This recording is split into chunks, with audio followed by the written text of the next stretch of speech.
Will you get that camera out of my fucking face? Kyle said, pushing the camera away. Dude, relax. Will the two of you both shut the fuck up? Scott said while gently peeling back the barbed wire fence, creating a little hole for the boys to sneak through. Mark held up the camera and panned across the military base, picking up mostly shrubs and a few guards lazily on watch. There are a lot more guards than you said. Maybe we should just call it.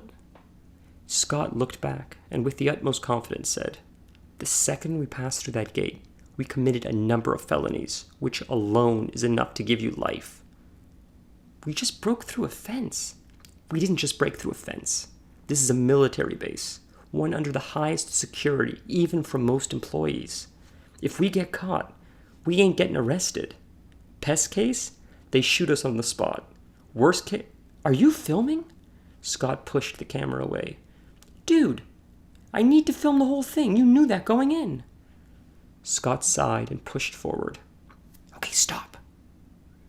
Scott pointed down the grassy hill where the grass met concrete, and a guard with a flashlight in hand and a gun on hip walked his normal path, slowly fading into the dark night. Scott checked both ways and said, on the count of 3, you follow me and you don't stop until I say so. Got it? Camera in hand, both boys nodded. Scott pointed to a lone door next to 2 rusted dumpsters. The boys waited for the guards to pass a good distance. Then they ran for the door. Watch me, Scott said as he began to work on the lock. Mark filmed the whole process while Kyle stood out on lookout. Finally, the boys heard an audible click. Got it, Scott said, turning the handle. Scott looked at the camera. We're in. Kyle let out a chuckle, which was quickly silenced by a swift smack to the back of the head. Shut up! The boys wandered the halls, peeking in each room, filming as much as they could. They mostly saw file cabinets, papers, messily laid out on desks, whiteboards with math equations they didn't understand. And as it turned out, classified laboratories are still a government sect, and mostly a bureaucratic, boring mess. Then the boys saw the door.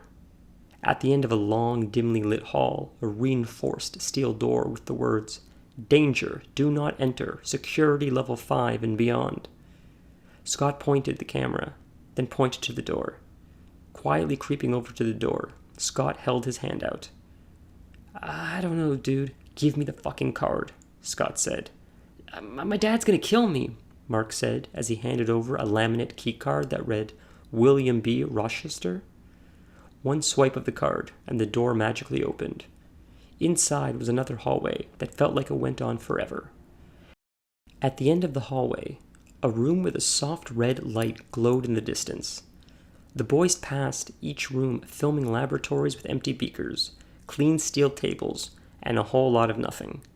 That is, until the boys made it to the red room. The door had special instructions. Warning, active biohazard. Hazmat Level A protection required upon entry. Using Kyle's father's card, Scott swiped the sensor and the door clicked open. The sweet smell of earth filled the air. Dude, we should turn back. Shut up, Scott said, cutting Kyle off. Scott carefully explored the room. Test tubes, vials filled with various white substances and grains filled the shelves. Suddenly, the boys were startled by what sounded like movement. Without missing a beat, Scott hurried over to the source of the noise, with Mark, camera in hand, quickly following. Scott looked at Mark. It's a puppy. Locked in a cage, a small French bulldog sat yapping away at the boys. Hey, buddy, Kyle said, approaching the cage. It was in that moment the reinforced steel door slammed behind them. A security guard watched horrified through the window as the boys scurried for the door. Pleading with the security guard, Mark said, My dad's Dr. William Rochester. Please, I'm so sorry. We'll leave. The security guard looked more scared than angry. Fuck! The security guard screamed. How did you even... Oh, fuck! I'm so sorry, boys. The security spoke into his walkie-talkie. We have a security breach in Sector 4 Lazarus. I repeat, security breach in 4 Lazarus. The security looked back at the boys with terror in his eyes and said, I'm so sorry, and quickly pulled the trigger against his temple, splattering his brains all over the wall and the window of the reinforced steel door. The boys panicked, but quickly turned around as they heard what sounded like bones cracking, followed by boots walking through the mud.